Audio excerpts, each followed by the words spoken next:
cars back to their essence, remove the touch screens and the driver assistance, and look for what makes us fall in love with them, what makes them feel alive, it all comes down to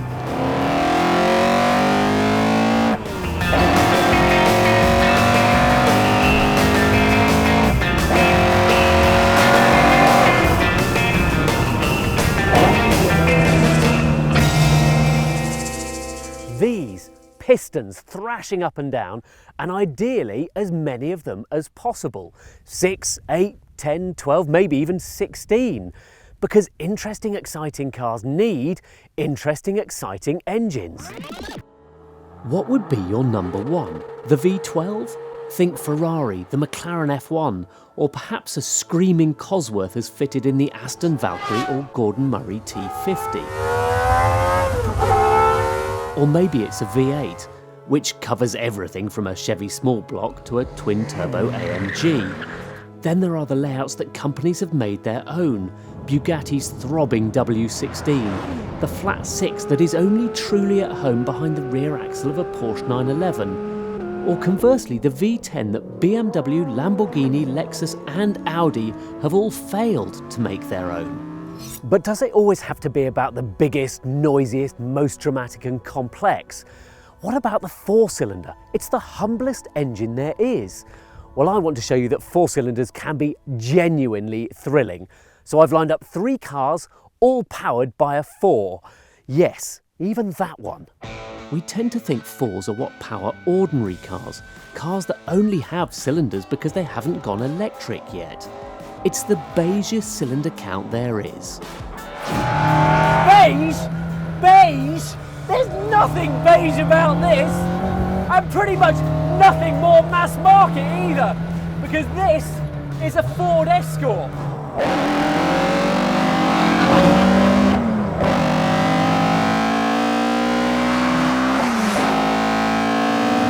Listen to it go!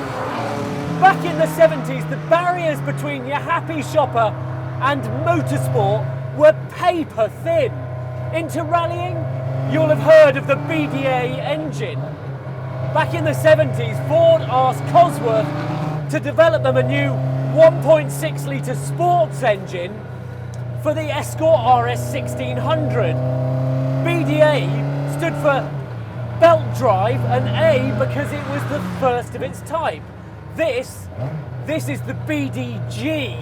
Development continued. This was then a 2 litre, now runs on a modern ECU with throttle bodies, fuel injection, and the small matter of 250 horsepower at 9,000 RPM. It is a blast to drive with an engine that feels as tough as it sounds. That ultra distinctive induction that ideally needs to be accompanied by the shot blast of gravel on its underside. The hunger for revs, throttle response and immediacy are astonishing. It's full on. I mean, properly, genuinely full on. This is a tarmac rally car.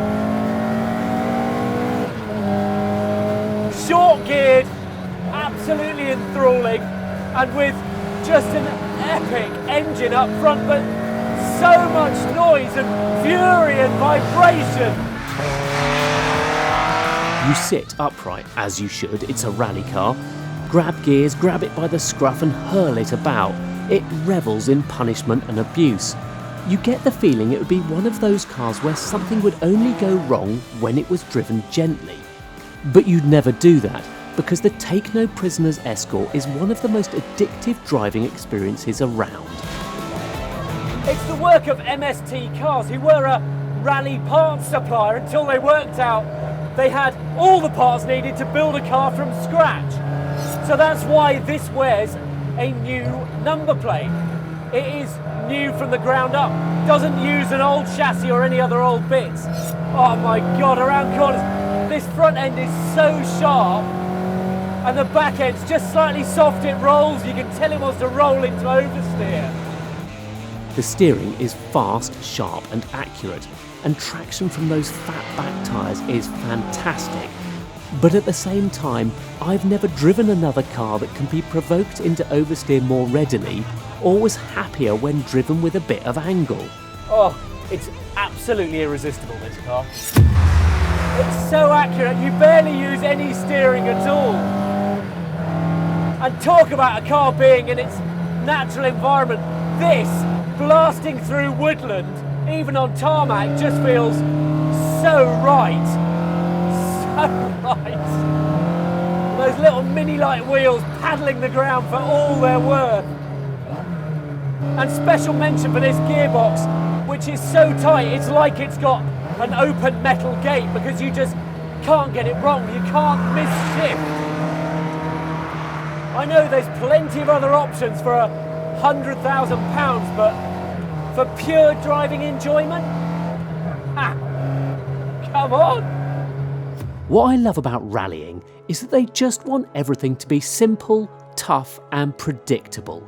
It just needs to work. There's a few parts in here you'd never have found on an Escort in period. The ignition barrel comes from a Renault. The column stalk is from a Mercedes Sprinter van.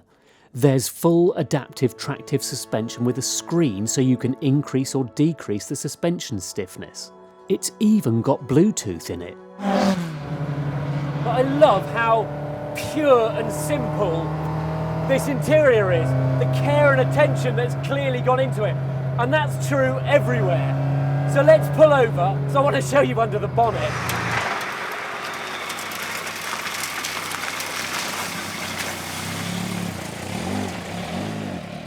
Check this out. I need to show you under the bonnet of this. Open up the old Motorsport catches. Right. Oh, look at how clean it is, how immaculate, how beautifully labelled it is. And that engine as a centrepiece is stunning. 250 horsepower, 4-cylinder, pushing along 950 kilos. I reckon that's a sweet spot.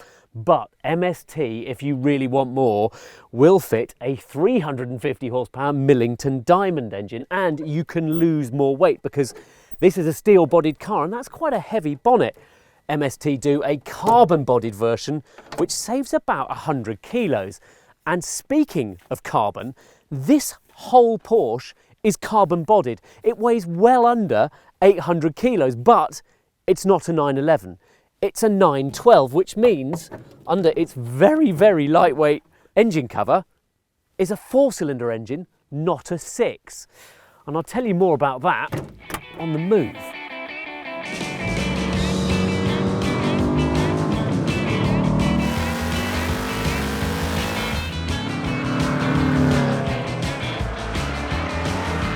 Back in the early 60s, Porsche planned to discontinue the 356, but that would have left a hole in the range below the newly arrived 911 with its 6-cylinder engine.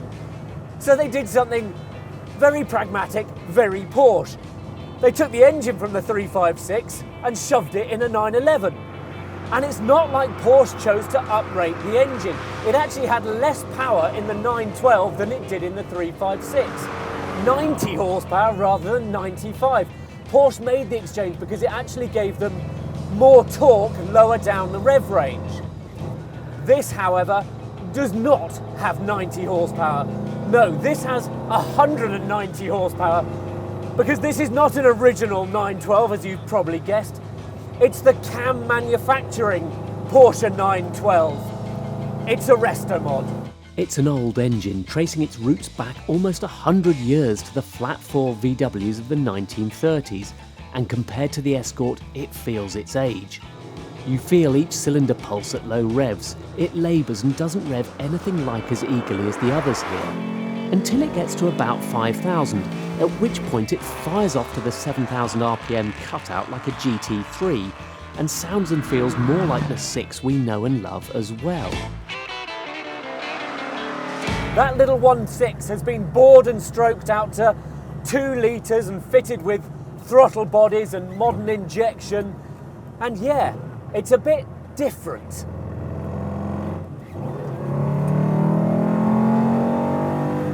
Definitely a bit more like it. Flighty little car though, especially on a typically Welsh day. It's July, for heaven's sake. You'd think the weather could buck its ideas up just for one day. Round the corner, about 2 corners back, I saw the sun. Now I can barely see 200 metres in front of me. This is of course a prototype, and it's a bit mismatched as a result. The chassis is stiff but the engine lazy, not least because the gearing is too long. It's a bit of a puzzle at the moment, and unlike the others here, doesn't have a clear idea of itself or what it's for. Now this is CAM's prototype, so there are some things they still need to do.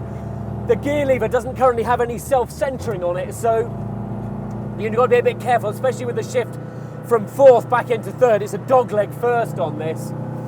The old rev counter needle bounces back and forth. That's going to be fixed. And the windows, if you want to lower the windows, you have to undo this little knob and then pull the window down at the moment. That's going to be replaced with a conventional winder. But as you can see, it's a very, very lightweight car, well under 800 kilos. This is all carbon. The whole body is carbon. There's no weight to it at all, so it's getting deflected through the standing water. But actually, and this is the secret to the 912, it had a lot less weight in the back. And because it's got less weight, that engine is having less of an effect on the back axle. It doesn't leverage so much. So around corners, it's more progressive. It's got better front to rear balance. Softer springs are going to be fitted. At the moment the ride is stilted and jittery and doesn't allow enough roll and movement for the adaptive suspension to show what it can do. But you can tell the chassis is really well balanced, and that the lighter 4, CAM reckons it saves around 120 kilos in total over the 6, means the 912's dynamics are more predictable than an early 911's. And I suppose you could argue that gives it slightly less of that defined 911 character. But actually, it has a charm all of its own, this car. It's not particularly quick, especially not by modern standards. But CAM claims that it'll keep up with a 996 GT3 around a racetrack. It certainly will carry speed in the dry. In the wet, yeah, not quite so locked down. You've got to work for your speed here, and the rewards aren't as great as in its rivals. But it's a prototype, there's still work to do, and it will get better. But the others set the bar very high indeed. Begs the question though, do any modern cars have great 4-cylinder engines? Well yes, think of the Merc AMG A45's 420 horsepower 2 litre. That's a brilliant engine. But it's turbocharged because our bigger, heavier cars need more complex engines to deliver power and obey regulations. Not even Honda has managed to keep natural aspiration alive. In fact, the only mainstream naturally aspirated 4-cylinder sports engine I can come up with is the Subaru-sourced flat 4 in the Toyota GR86. Turbos don't have to rob noise and character. Think of the furious 4s that were created when Subaru and Mitsubishi went head-to-head on a global rally stage. BMW took its famous M10 engine, with a fair few modifications, all the way from the 2002 Turbo to race wins, and a lot of retirements, in Formula 1. And then there's Alfa Romeo, whose rasping 4-cylinder engines always seem to be the best thing about whatever car they were fitted to. Oh yes! It's so furious, this thing. A couple of years ago, I did a feature with Chris Harris. We rounded up the mightiest restored and modified cars. The Eagle E-Type, the Singer Classic Porsche 911, the DB5 Continuation, the GTO Engineering 250 Ferrari short wheelbase. We called it the Resto Gods, and I'm afraid you won't find a film on it. We only had one day, the insurance was bananas and the budgets wouldn't stretch. So instead, point yourself to topgear.com or just type Resto Gods into your favourite search engine. So which of those bewitching cars was the most intoxicating, the most memorable to drive? Well, none of them, because the car that absolutely blew me away that day was this, the Alfaholics GT-AR, a car powered by only 4 cylinders. is still just driving perfection. The engine fires smoothly, with little hint of the rasping character that's revealed as the revs rise. But wow, what an engine this is! Twin sparks per cylinder for leaner, faster combustion, chunky mid-range torque and a fiery yet beautifully musical top end.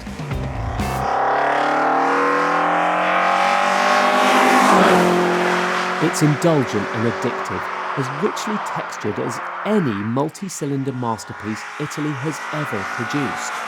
So the Alfa Romeo Series 105 traces its roots back to 1962, but it was in 1965 that the GTA came along. A stood for Allegorita, lightweight in Italian, and that introduced this 1.6 litre twin spark engine. Now, twin spark technology was nothing new. It dates back to like 1914, where they developed it because it had cleaner and faster burn of petrol in the cylinder. It's a massive step on from the 60s icon it was back then. It's small, so that means you've always got line and trajectory options. You fit on the narrowest roads. It's light, so it's got the agility of a wasp, and it sounds like you've got a million of them in harness when you accelerate. You sit a long way back in the chassis, bum almost on the back axle. It's a little more fluid and relaxed than the Escort, but just as communicative and confidence-inspiring. So you barrel over the ground, grabbing gears, muscling the steering, listening to four angry cylinders, and realise that almost nothing you've ever driven moves anything like as well as this. I wouldn't change a thing about it. I can see nothing worth improving. It drives as prettily as it looks. Oh, this Alfaholics is a work of genius. It's so fluent around corners. It rides bumps so well, it's not deflected easily. This sort of torque builds up in the steering.